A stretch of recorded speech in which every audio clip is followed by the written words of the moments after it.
मिथिला के राजा जनक थे। उनकी पुत्री का नाम सीता था। सीता विवाह योग्य हो गई थी। राजा जनक ने सीता का स्वयंवर करने का निर्णय लिया। उन्होंने सभी राजा महाराजाओं को स्वयंवर में आने का निमंत्रण भेजा। उन्होंने महर्षि विश्वामित्र को भी सीता को आशीर्वाद देने के लिए निमंत्रण भेजा।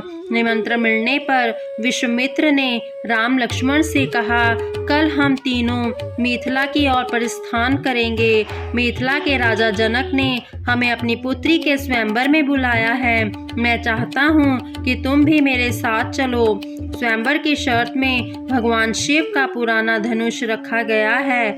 जो भी राजकुमार उस शक्तिशाली धनुष पर प्रत्यंचा चढ़ाने में सफल रहेगा, उसी से राजा जनक की पुत्री सीता का विवाह होगा।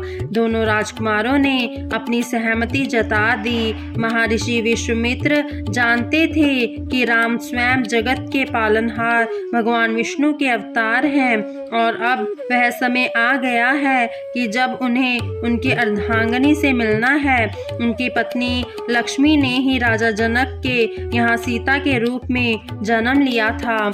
अगले दिन विश्वामित्र राम लक्ष्मण को लेकर मिथिला के लिए चल पड़े। रास्ते में उन्हें एक खाली सुनसान कुटिया दिखाई दी। उसके चारों ओर के पेड़ पौधे मृतप्राय थे। वहां पर किसी पशु पक्षी की आवाज भी सुनाई नहीं दे रही थी।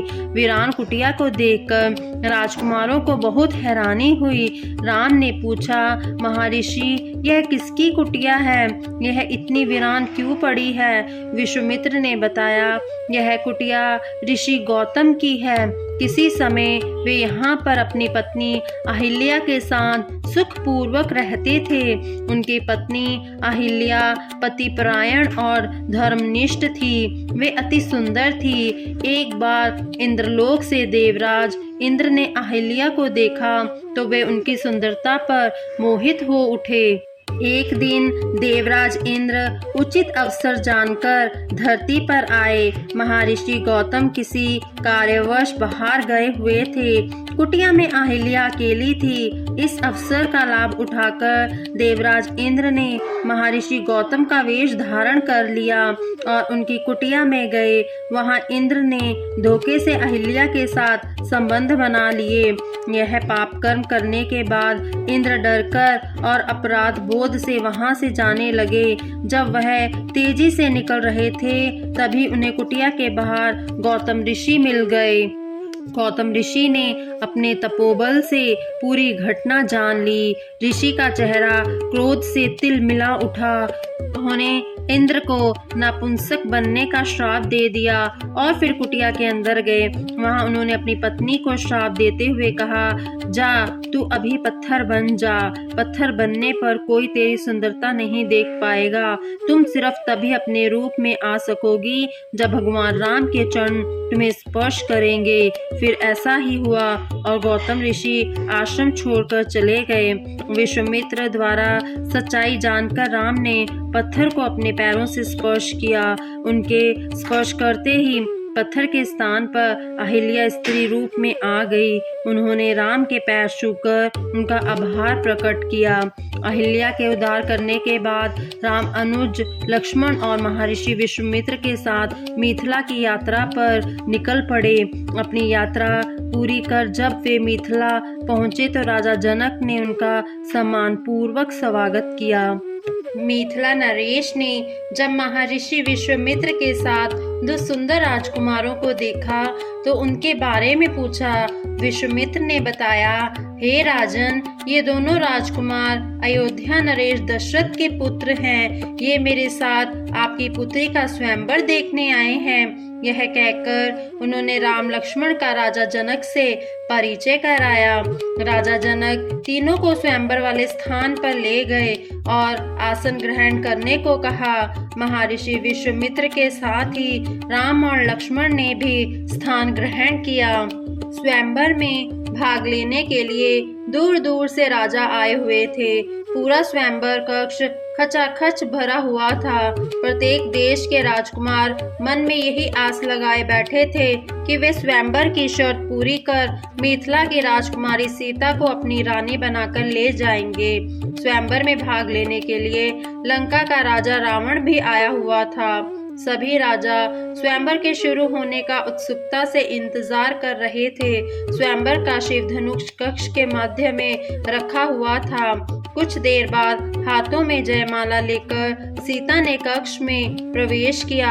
माता सीता की अलौकिक सुंदरता देखकर सभी ठगे से रह गए। अब स्वयंवर शुरू हुआ। सभी राजाओं ने एक एक करके धनुष पर प्रत्यंचा चढ़ाने की कोशिश की, लेकिन प्रत्यंचा चढ़ाने तो दूर, वे धनुष को अपने स्थान से हिला तक ना सके। यहाँ तक कि बलशाली रावण भी उस शिव धनुष को नहीं उठा सका।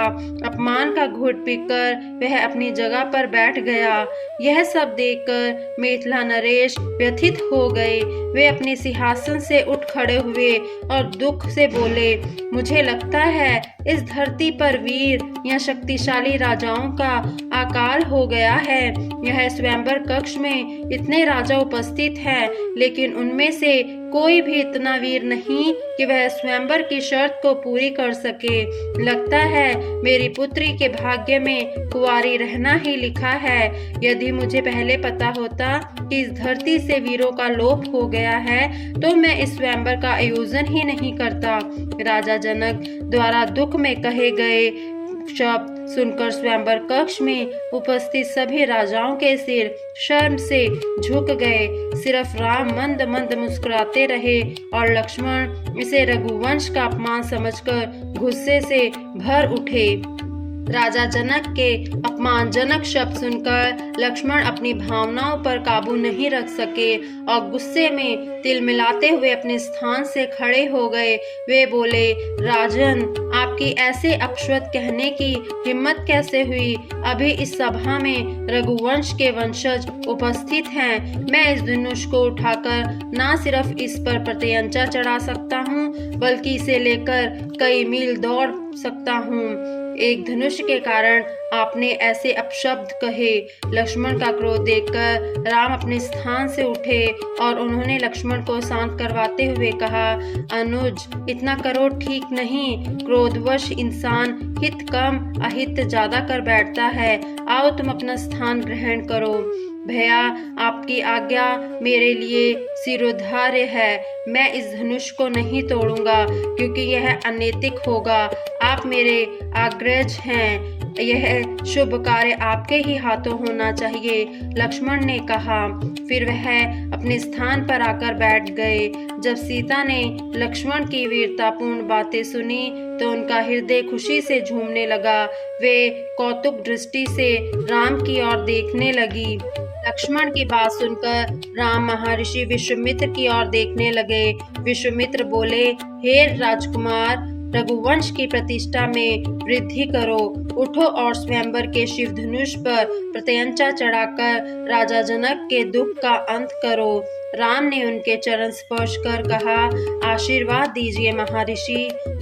महर्षि विश्वामित्र से आशीर्वाद प्राप्त करने के बाद राम धनुष पर प्रत्यंचा चढ़ाने के लिए आगे बढ़े। उन्होंने धनुष को सहज ही उठा लिया, जैसे कि वह फूलों का हार हो। फिर धनुष की रस्सी को धीरे से खींचा ही था कि धनुष दो हिस्सों में टूट गया। धनुष के टूटने पर एक जोरदार टंकार हुई। यह ध्वनि इतनी भयंकर थी कि धरती कांप उठी। यह देखकर स्वयंवर सभा में उपस्थित सभी राजा व राजकुमार चकित रह गए। राजा जनक के चेहरे पर खुशी दौड़ गई। लक्ष्मण और विश्वामित्र प्रसन्नतावश अपने स्थान से खड़े हो गए। सीता मंत्रमुग्ध होकर राम की ओर देखने लगी। जब शिव धनुष टूटने की ध्वनि ऋषि परशुराम के कानों में पड़ी तो उनका ध्यान भंग हुआ। परशुराम भ्रंगवश के थे। वे तुरंत स्वयंवर कक्ष में पहुंचे। क्रोध के कारण उनकी आंखें लाल हो गई थी। उनके कंधे पर धनुष और हाथ में फारसा था। वे हमेशा फारसा साथ में रखते थे। परशुराम के स्वयंवर कक्ष में आने पर सभी भयभीत हो गए। सभी परशुराम के क्रोध से भली भांति परिचित थे। परशुराम ने जब स्वयंवर कक्ष में टूटा हुआ धनुष देखा तो वो क्रोध में चिल्लाते हुए बोले, हे राजा जनक, मुझे बताओ यह धनुष तोड़ने का साहस किसने किया है? किसमें इतना साहस आ गया कि मेरे रहते मेरे आराध्य का धनुष तोड़े? यदि तुमने शीघ्र नहीं बताया तो मैं तुम्हारा पूरा राज्य नष्ट कर दूंगा। राजा जनक अत्यधिक डर गए। उनके शब्द उनके कंठ में ही फंस गए थे। वे जानते थे कि परशुराम क्षत्रियों से नफरत करते हैं, क्योंकि एक बार एक क्षत्रिय राजा ने उनके पिता का वध कर दिया था। अपने पिता के वध का बदला लेने के लिए उन्होंने पृथ्वी को 21 बार छत्रविहीन कर दिया था। राजा जनक की स्थिति भांपते हुए राम अपने स्थान पर खड़े हुए और अपने दोनों हाथ जोड़कर बोले, हे ऋषिवर, शिव धनुष जिसने भी तोड़ा है वह आपका सेवक है। आप आज्ञा दें, वह आपकी आज्ञा का पालन अवश्य करेगा। परशुराम ने कहा, सेवक, वह मेरा सेवक नहीं बल्कि शत्रु है। मैं उसे जीवित नहीं छोड़ूंगा। जल्दी बताओ वह दुष्ट कौन है? तब लक्ष्मण ने ताव से कहा, अरे ऋषिवर, आप तो व्यर्थ ही इतने क्रोधित हो रहे हैं। मैंने बचपन में कई छोटे छोटे धनुष तोड़े, तब तो आप इतने क्रोधित नहीं हुए। आखिर इस धनुष में ऐसा विशेष क्या है जो आप इतना क्रोधित हो रहे हैं? लक्ष्मण अभी अपनी बात पूरी भी नहीं कर पाए थे कि यह बात सुनकर परशुराम ने क्रोधित होकर चिल्लाते हुए कहा, हे कुमार, अपनी वाणी पर नियंत्रण रखो, अन्यथा तुम अभी अपने जीवन से हाथ धो बैठोगे। राम ने लक्ष्मण से कहा, अनुज, तुम शांत हो जाओ, मैं ऋषि की हर शंका का समाधान करूंगा। फिर राम परशुराम से बोले, मैं अयोध्या नरेश दशरथ का पुत्र राम हूँ। यह धनुष प्रत्यंचा चढ़ाते हुए मेरे हाथों से टूट गया। परशुराम बोले, हे दशरथ पुत्र राम, तुम स्वयं को बहुत शक्तिशाली मानते हो ना? लो, यह मेरा धनुष तोड़कर दिखाओ तो मैं जानूं। यह धनुष भगवान विष्णु ने मेरे पिता को दिया था। इस पर सिर्फ भगवान विष्णु ही प्रत्यंचा चढ़ा सकते हैं और कोई नहीं। यदि तुम इस धनुष पर प्रत्यंचा नहीं चढ़ा पाए तो तुम्हें मुझसे युद्ध करना होगा। राम ने परशुराम से धनुष ले लिया। तब उन्होंने धनुष पर वैणव तीर चढ़ाते हुए कहा, ऋषिवर, यदि एक बार मेरा तीर चल गया तो इसे वापस नहीं लिया जा सकता। बताइए, मैं आपकी तपस्या के फलस्वरूप प्राप्त की गई सिद्ध शक्तियां वापस लूं या फिर आपकी आवाजाही की शक्ति? यह सुनकर परशुराम बोले, भगवान, मुझे क्षमा कर दीजिए। मैं आपको साधारण मानव समझने की भूल कर बैठा था। कृपया करके मेरी शक्तियां वापस मत लीजिए, उन्हें मेरे पास ही रहने दीजिए। मैं अभी वापस चला जाता हूँ। परशुराम समझ गए थे कि राम और कोई नहीं, स्वयं भगवान विष्णु के अवतार हैं। श्री राम की वीरता और विनम्रता से प्रभावित होकर परशुराम तपस्या करने के लिए महेंद्र पर्वत की ओर चले गए। देवताओं ने प्रसन्न होकर शखानाद किया और श्री राम तथा उपस्थित जन समूह पर फूलों की वर्षा करी। तब राजकुमारी सीता अपनी सखियों के साथ शर्माती शर्माती मंथर गति से चलती हुई राम के सम्मुख आ खड़ी हुई। श्री राम के तेज से ठगी सी मूर्तिव्रत खड़ी सीता ने उनकी एक सखी से कहा, राजकुमारी, आगे बढ़ो, स्वयंवर के विजेता तुम्हारे सामने खड़े हैं। जयमाला डालकर उनका वरण करो। सीता ने श्री राम के गले में जयमाला डाल दी। देवताओं ने पुष्प वर्षा की और ऋषियों ने मंगलचरण किया। स्वयंवर की सभी रस्में पूरी होने के पश्चात राजा जनक ने राजा दशरथ को विवाह का निमंत्रण देने के लिए दूत अयोध्या भेजे। वहां पहुंचकर दूतों ने राजा दशरथ को बताया कि श्री राम ने मिथिला की राजकुमारी सीता के स्वयंवर में भगवान शिव का धनुष तोड़कर सीता का वरण किया है। अपने पुत्र की शौर्य गाथा सुनकर राजा दशरथ गर्व और आनंद से भर उठे। यह बात जब तीनों रानियों को ज्ञात हुई तो वे हर्ष से फूली न समाई। राजा दशरथ विवाह की सभी तैयारियों के साथ कुछ समय बाद राम सीता के विवाह हेतु शाही बारात लेकर मिथिला नगरी की ओर चल पड़े। बारात में राजा दशरथ के सगे संबंधियों, ऋषि मुनियों और मित्रों के अलावा एक विशाल जन समूह भी चल रहा था। लोग हाथों में भेंट स्वरूप हीरे, जेवरात, रत्नों से भरे थाल और रेशमी वस्त्र लिए हुए थे। सभी अपने प्रिय राजकुमार राम के विवाह पर हर्षोल्लास से भरे हुए थे। रथों, घोड़ों, हाथियों पर सवार बाराती दल बल के साथ बढ़े चले जा रहे थे। जिन श्रेष्ठ ऋषि मुनियों के विवाह में शामिल होने के लिए आमंत्रित किया गया था वे रथों में सवार थे। यह बारात अद्भुत लग रही थी। सभी खुशी से झूम रहे थे। लगातार चलते हुए बारात चौथे दिन मिथिला पहुंची। मिथिला की सीमा पर बारात के स्वागत के लिए स्वयं राजा जनक उपस्थित थे। उन्होंने राजा दशरथ और अन्य सभी अतिथियों का भव्य स्वागत किया। वे इस अवसर पर अपने हृदय के ज्वर को नहीं रोक पाए और उनके नेत्रों से खुशी के आंसू झलक पड़े। मिथिला वासियों ने जब श्री राम को देखा तो वे उनकी मंजुल शैली देखकर मंत्रमुग्ध हो गए। ढोल नगाड़े बजे, हमें चारों ओर उत्सव का माहौल था। राजा जनक के महल में राम सीता विवाह की रस्में शुरू हो चुकी थी। राजा जनक के छोटे भाई कुशध्वज की 2 पुत्रियां थी, माघवी और श्रुतिकृति। वे भी विवाह योग्य थी। ऋषि विश्वामित्र और राजगुरु वशिष्ठ ने कुशध्वज को सलाह दी कि वह अपनी पुत्रियों का विवाह भरत और शत्रुघ्न से कर दें। राजा कुशध्वज हर्ष तैयार हो गए। उधर लक्ष्मण का विवाह सीता की छोटी बहन उर्मिला के साथ पहले ही तय हो चुका था। इस प्रकार एक ही समय में एक ही मंडप में चारों राजकुमारों का विवाह धूमधाम से संपन्न हुआ। राजा जनक उनके अनुज कुशध्वज से बहुमूल्य रत्न, कीमती वस्तुएं और विभिन्न उपहार देकर अपनी बेटियों और दामादों को विदा किया। विवाह समारोह संपन्न हो जाने पर ऋषि विश्वामित्र तपस्या करने के लिए हिमालय पर्वत पर चले गए। उधर अपने चारों पुत्रों के विवाह से प्रसन्न राजा दशरथ ने मिथिला के ब्राह्मणों को 4 लाख दुधारू गायें दान में दी। गांव के सिंह सोने से मढ़े हुए थे।